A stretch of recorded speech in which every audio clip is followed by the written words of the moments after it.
Vital, como el aire que respiras, vital, como la libertad, como vivir sin la mentira.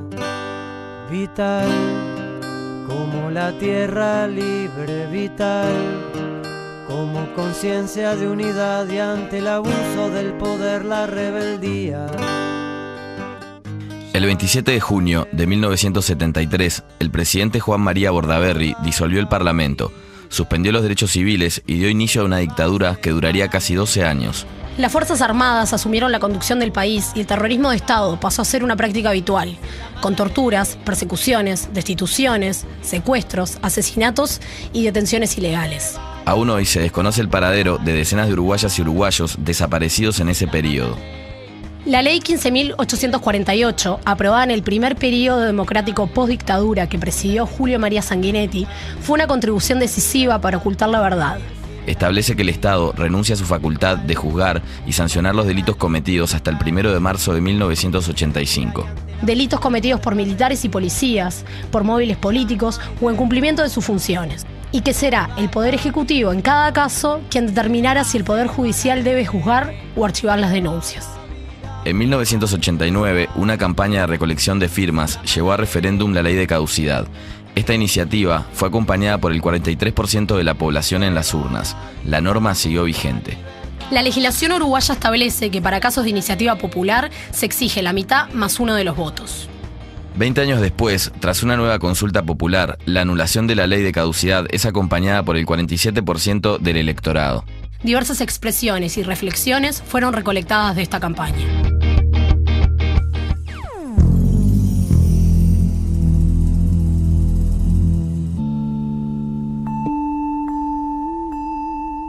Voto la lista verde, voto la lista verde, por la justicia, por ser todos iguales, por ser todos iguales ante la ley, por la paz y el futuro yo votaré. Bueno, 20 años después.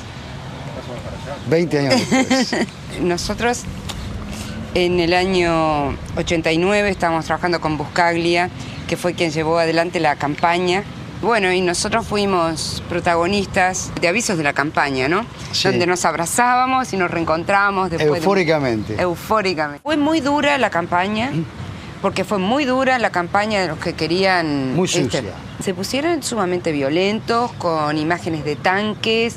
Todo lo que se decía era para aterrar a la población en un doble juego ambiguo, que era que entre un lado que iban a venir los comunistas y por otro lado que podían volver a salir los militares. Al punto que los medios resuelven no pasar un spot de Sara Méndez. Mi nombre es Sara Méndez. Cuando mi hijo Simón tenía apenas 20 días, fue arrancado de mis brazos. Hasta hoy no lo he podido encontrar. La ley de caducidad me impide investigar. Mi corazón me dice que Simón está con vida. Usted, este domingo, ¿me ayudará a encontrar a mi hijo? Yo creo que cualquier persona con un mínimo de sensibilidad, o al haber visto el aviso ese de Sara, decía, bueno, no podemos hacer nada que obstaculice que una mujer encuentre a su hijo.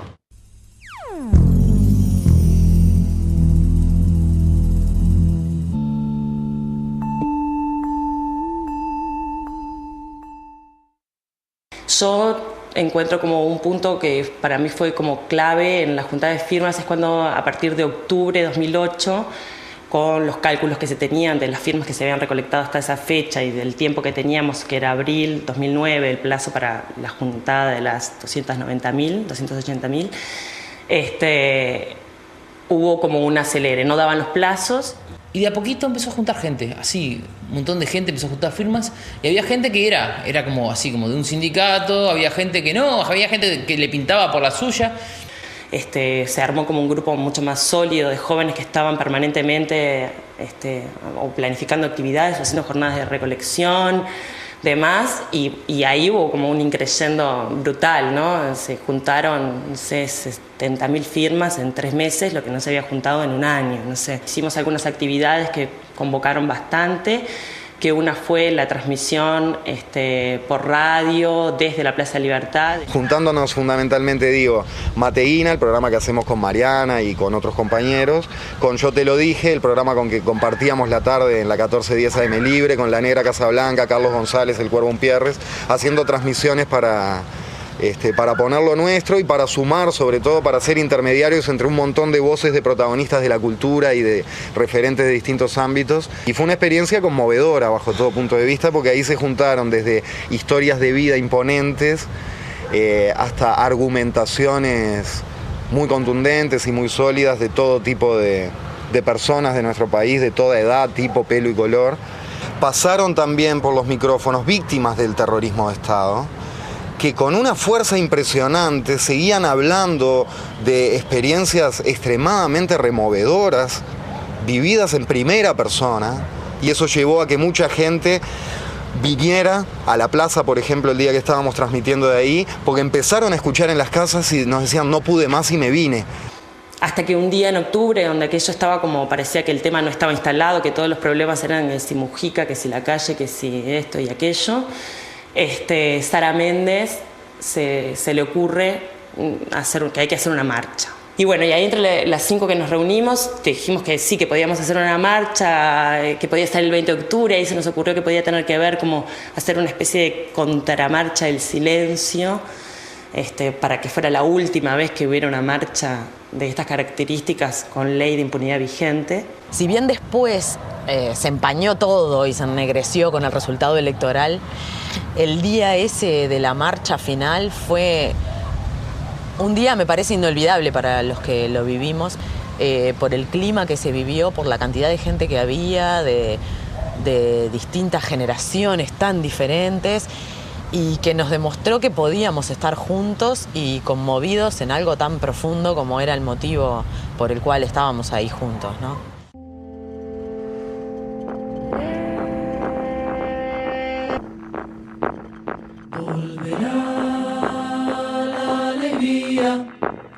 A enredarse con tu voz, a medirse en tus manos y a apoyarse en tu sudor. La versión de Redoblar surge del dolor de saber que la ley no se había anulado por voto popular, y surge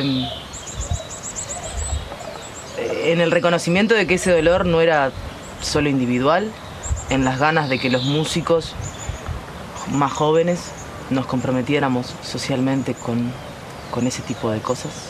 Era como un momento en que todos, o yo por lo menos y mucha gente conocía, estaba como una sensación, una cuestión así medio de indignación, impotencia, bronca y no entender cómo uno podía estar viviendo en un país así. Hubo como una segunda gracia, digamos, de versionar Redoblar, que fue acercar esa versión de un símbolo de la esperanza a las generaciones más jóvenes.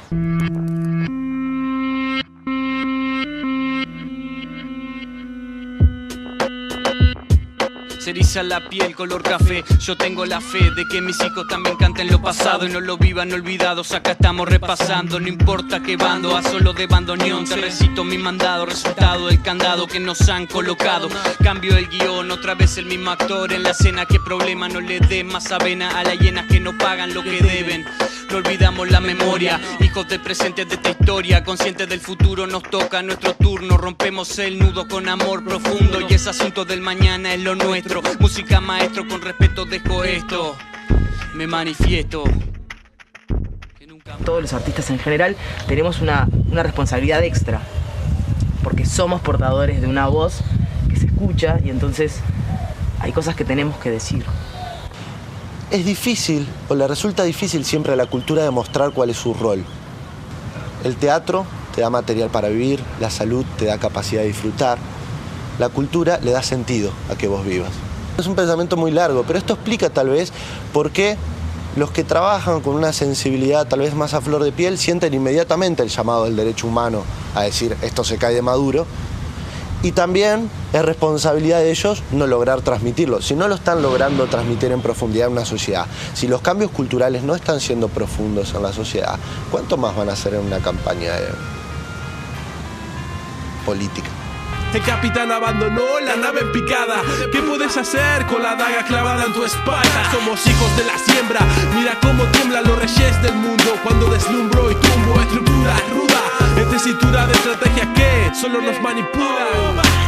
Tarde o temprano. Tocamos en el lanzamiento de la campaña, allá en el Teatro de Galpón en el 2008. Tocamos en Florida, tocamos en el cierre. Nosotros hicimos las 3 actividades en el interior, en Maldonado, en Shangri-La y en Florida, y después hicimos una actividad más grande con una lógica de cierre en Montevideo, en la Esplanada, que iba desde obra de teatro a bandas, stencils. A su vez queríamos sacarle un poco del tema de terror y plantearlo desde nuestra mirada, de lo que significa para mí, que tenía 22 años, la ley de caducidad.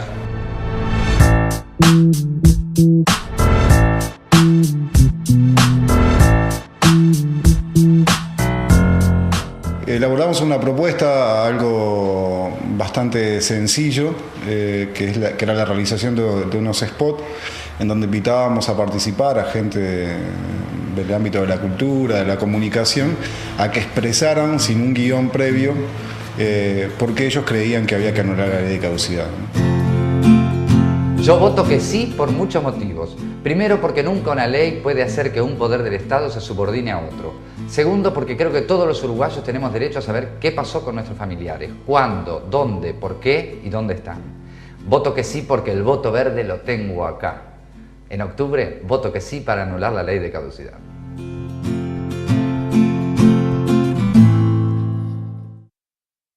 Se empezó a correr la voz y mucha gente inclusive se acercó a plantear que ellos querían participar, aportar también. Desde tantos puntos de vista diferentes, llegar a la misma conclusión, la necesidad de justicia, ¿no? Y de derrotar la impunidad. Me llamaron para filmar esos spots. Para que tenga realmente fuerza tenés que llegar a los medios masivos. Y claro, los medios masivos de comunicación acá están más que pintados. Entonces tuvimos que buscar canales que nos permitieran, con muy pocos recursos o ninguno económico, tratar de difundir el pensamiento de toda esta gente que aportó a esta campaña, ¿no? Claro, quedó como una cosa under, quedó como, por lo menos para donde tenía que llegar, a la gran masa de votantes, me parece que le pasó muy lejos.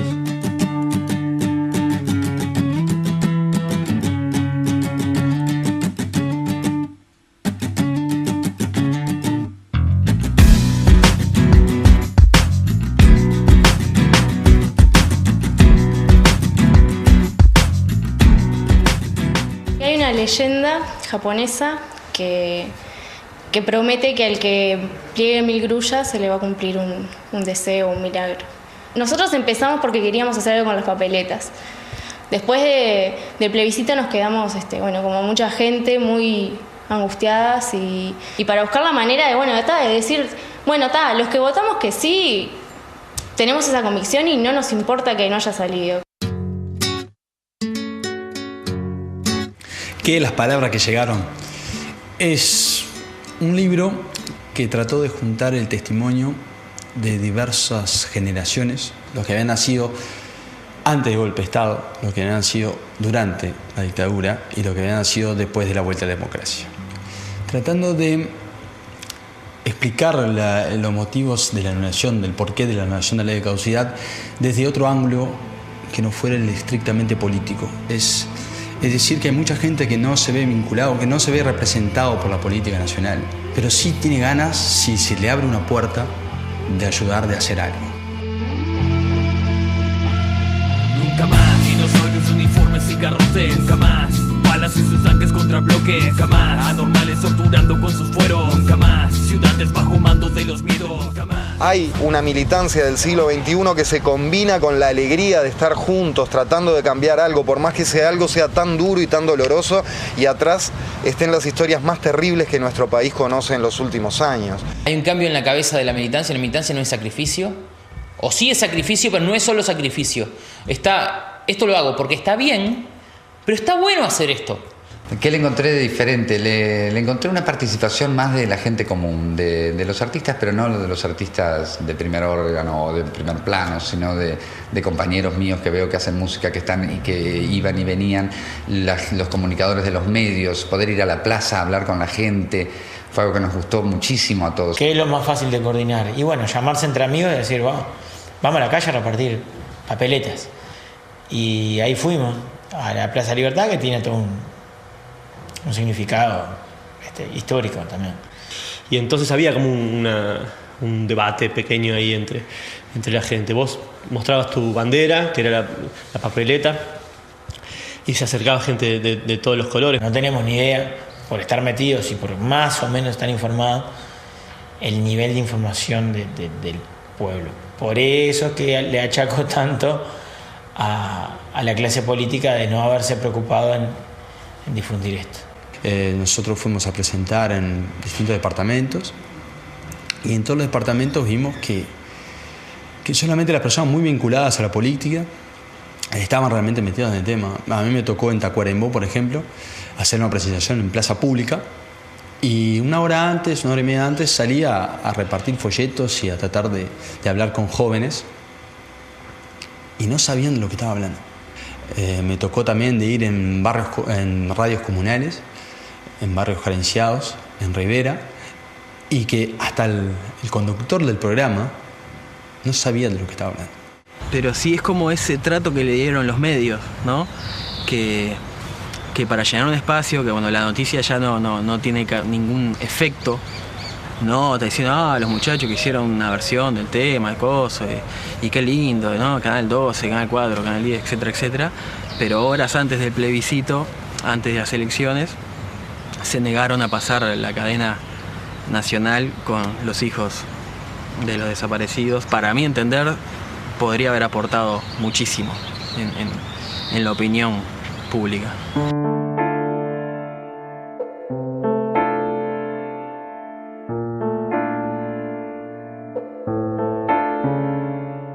¿Qué tipo de ejercicio de la democracia estamos haciendo, no? ¿Qué se está votando? ¿O qué se votó?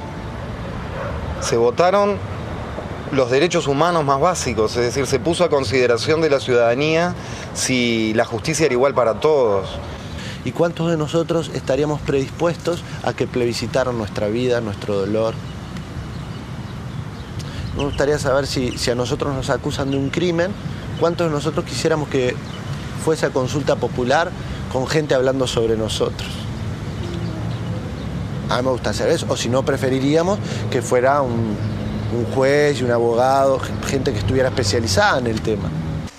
Que es terrible esa posición, porque es negarle los derechos a la víctima. Es muy jodida esa posición. Es, a vos que te violaron, mira, no se va a hacer justicia, porque los demás decidieron que vos no vas a tener justicia. Las leyes supranacionales a las cuales ha adherido Uruguay, los acuerdos a los que Uruguay ha adherido y que ha irrespetado repetidas veces con la ley de caducidad y que le valieron muchos llamados de atención de organismos internacionales, dicen que hay derechos humanos básicos que están por encima de la legislación de cualquier país y que metiendo al miedo de por medio y a la desinformación de por medio y poniéndolos a consideración en un ejercicio democrático muy tullido, está todo mal desde el arranque. Me pareció una imprudencia hacer la votación y me pareció una especie de irresponsabilidad de los gobernantes en medio de las campañas, del actual presidente y todo lo demás, no hacer campaña por el voto rosado. Es decir, quedamos bien, tenemos miedo de que no nos voten, entonces no le decimos a la gente que hay que votar esto. Entonces, ¿este país es en serio o no es en serio?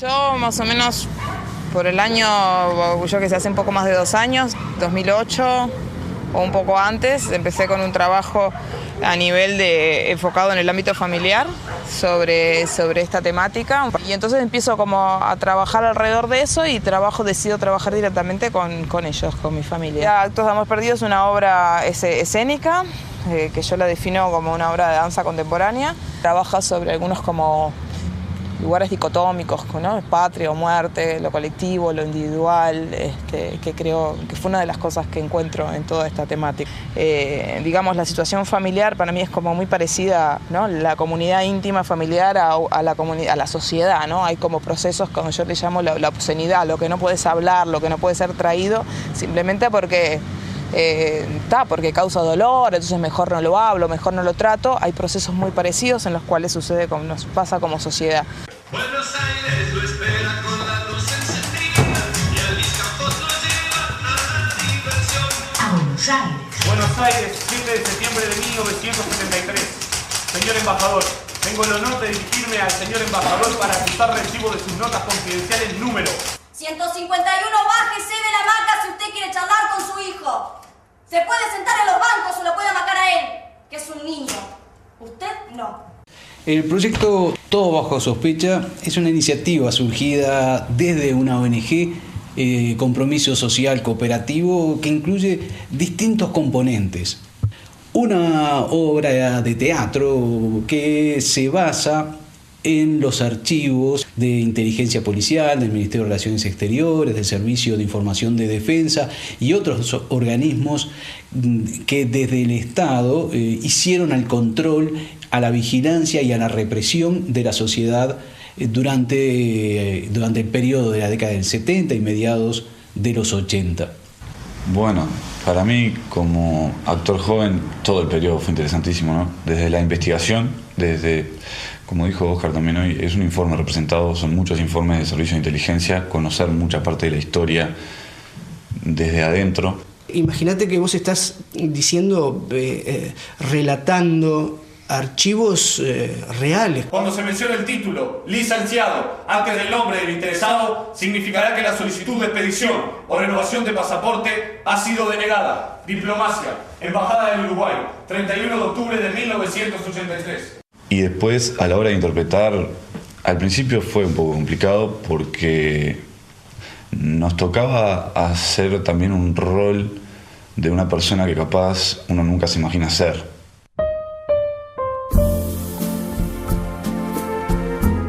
¡Esa hija que hemos perdido! ¡Y sobre la cual construyeron un modelo moral existencial! ¿Pero cómo no se dan cuenta de eso? ¿Cómo no se dan cuenta que se ha transformado en un agujero negro que traga y chupa toda la alegría de esta casa? Nada tiene sentido después de ella. Me van a decir que no, que la vida sigue, pero nada sigue. Todo se estanca en esa muerte. Una muerte, papá. Es una ausencia que nos hace esperar siempre algo más. Hizo una obra en la que una familia con una niña desaparecida construye una vida en función de esa hija desaparecida y un día se da cuenta que no es desaparecida de la dictadura, aunque sí en la dictadura, sino que fue abducida por los extraterrestres. Pero algo que hacen ellos es cambiarse de cuerpo. Entonces el problema de la obra, sobre todo sobre el final, es el cambio de cuerpo. Todos cambian el cuerpo y les resulta insoportable estar en el cuerpo del otro. En vez de trabajar el tema como dictadura, que no me parecía que era ese el problema, trabajé el problema de la empatía y del ser el otro, de entender al otro.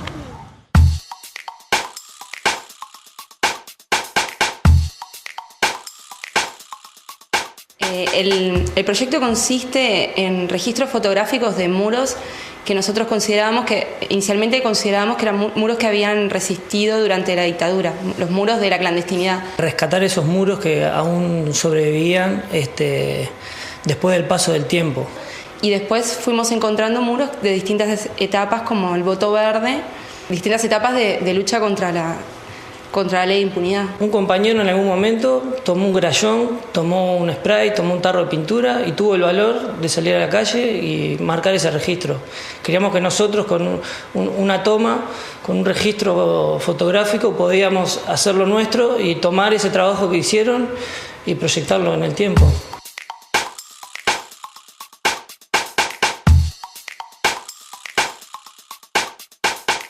la gente muchas veces no solo no se informa o no se quiere informar, sino que a veces se lo niega, ¿no?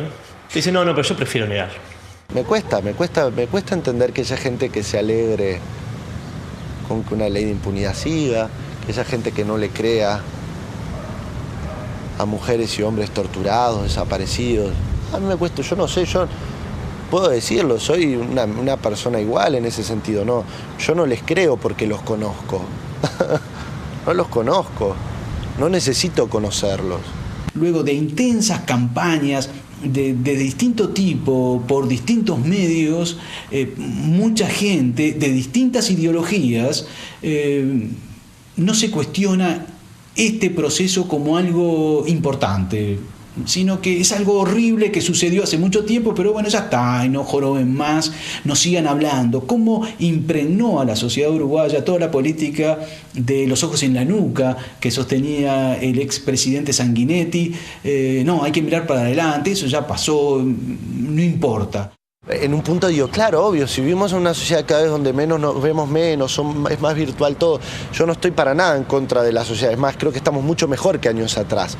Pero si hay ciertas cosas que ya las damos por naturales, pues en algún punto es natural que yo no tenga empatía por el dolor ajeno. Me parece que es un resultado coherente a lo que somos nosotros, a lo que es nuestra sociedad, a lo que somos como uruguayos. El tema de que hubiera salido es también después enfrentarse a algo que todavía no sé ciencia cierta qué es lo que va a ser. Es un cambio que no puedo manejarlo, entonces mejor no. La gente no lo votó por un montón de cosas, sobre todo además porque tampoco había necesidad de votar en contra. Y el uruguayo es muy de una herencia que tenemos de la dictadura, el no te metás. Creo que también nos salió porque no hubo suficiente información real, porque hay gente que trabajó mucho, muchos trabajamos, y cuando íbamos al interior nos damos cuenta de que la gente no estaba informada realmente y había mucha confusión. Entonces, al no haber una papeleta por el no poner la ignorancia, el no saber, era un voto al no. Entonces, creo que la primera razón es la desinformación. Falta de apoyo de los partidos políticos que habían comprometido su apoyo al plebiscito. Un error de cálculo brutal, no se hace un plebiscito con elecciones nacionales. Infinita sumatoria de errores, creo yo, y a ninguno le adjudicaría como el rol fundamental, salvo ponerme en el paso 1 es de haber llevado el plebiscito a la práctica. Ese día yo estaba jugado que ganábamos. La verdad que me la jugué muchísimo. Fue capaz más fuerte que la primera vez. La primera vez me caí y me decepcioné, pero la segunda como que estaba tan afirmado en los pedales que me parecía que era imposible perder y me enojé con este pueblo. Me enojo muchas veces, pero ese día me enojé mucho, de verdad. O sea, de que estás viviendo en un lugar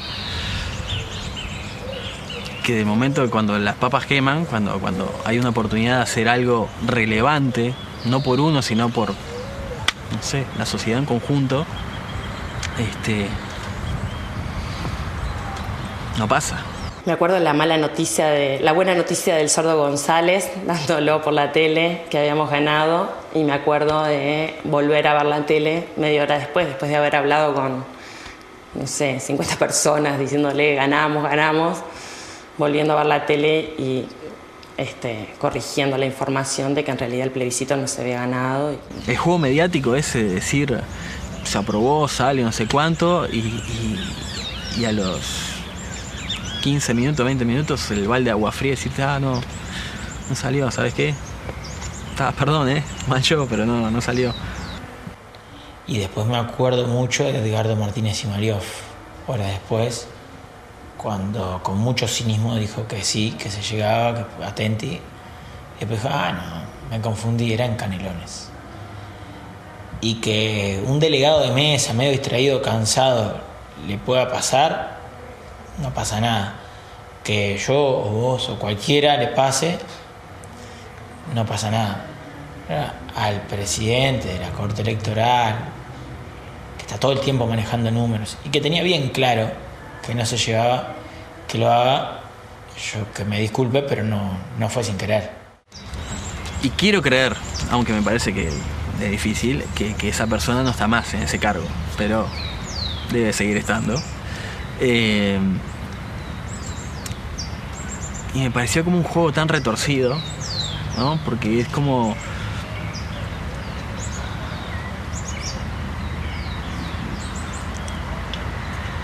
Es como reavivar una esperanza en medio de una agonía. Creo que eso empeoró el dolor, haber tenido en la mano que sí, ¿no? Que se escapara, sí. Es una tarea permanente la educación, la reflexión para aportar al nunca más violencia política en el Estado uruguayo. Pero sí es importante el conocer y el debatir y el hacer pimpones entre la gente y no prohibir o tapar o ocultar algunos grandes detalles que ocurren en la historia. Es una cosa ejemplarizante, una sociedad limpia asume lo que pasó y una vez que asumió lo que pasó, actúa en consecuencia y trata de limpiarla. Es una cuestión de decir, ocupo este lugar y se respeta a la gente. Y no quedar así tipificado que si un tipo mata a alguien va a la cárcel y estos otros con gente atada, con chiquilines, con violaciones a chiquilines, asesinatos, con gente, las cosas que hicieron a todas las mujeres. Y que todo eso quedara sin consecuencia, como que había sido algo que sucedió, como si hubiera sido un accidente o una enfermedad. Hay otra cosa más, no cundió el ejemplo. O sea, al no haber castigo, vos estás avalando que lo que pasó no está tan mal. Otro golpe bajo también es entender que esto sigue así, que siguen siendo desaparecidos, pero no solo que siguen siendo desaparecidos, sino que gente que los buscaba se fue sin saber dónde quedaron. O sea, Esther Gatti, por ejemplo, se fue hace menos de un mes sin saber nunca qué pasó con la hija. ¿Entendés? Y eso es como... No hay palabras para describir eso. Sigue vigente la desaparición hasta que no se sepa cuál fue el destino final de estos desaparecidos. El crimen se sigue perpetuando y la sociedad toda es cómplice de ese crimen. Cuando se tapa así es como una prohibición al crecimiento de la sociedad, que yo creo que las sociedades están creciendo. Para mí la sociedad humana va a pasos muy, muy lentos, pero va... haciéndose cada vez más sensible, más humana.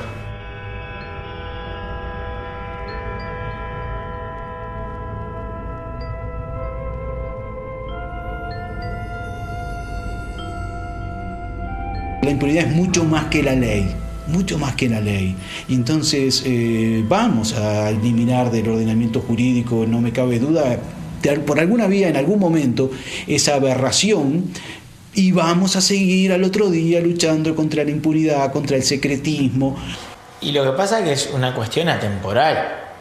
No es una decisión que haya que caduque. Más bien todo lo contrario. Es una cuestión de derechos humanos, de impunidad, de justicia y de memoria. La historia macro, ojalá siga con cada vez más personas conscientes y comprometidas de esa búsqueda de un mundo mejor. Y ojalá algún día esa ley que nos está sobrando deje de sobrarnos.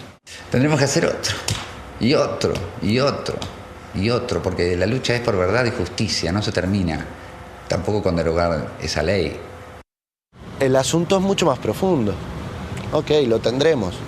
Se sacará, se anulará, se derogará. Pero ¿qué pasa con aquellas personas que siguen sin tener la empatía de esto? Porque el corazón no quiere entonar más retirada. Porque el corazón no quiere entonar más retirada. Porque el corazón no quiere entonar más retiradas. Porque el corazón no quiere entonar más retiradas. Porque el corazón no quiere más retirada, no quiere más retirada.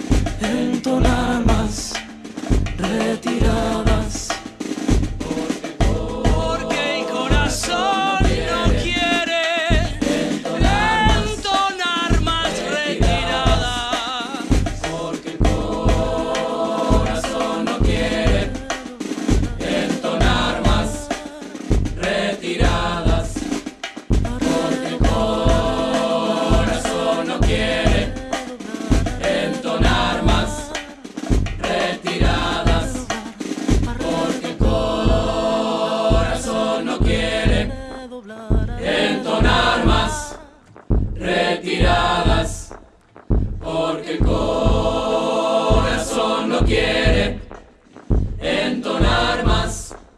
Retiradas, porque el corazón no quiere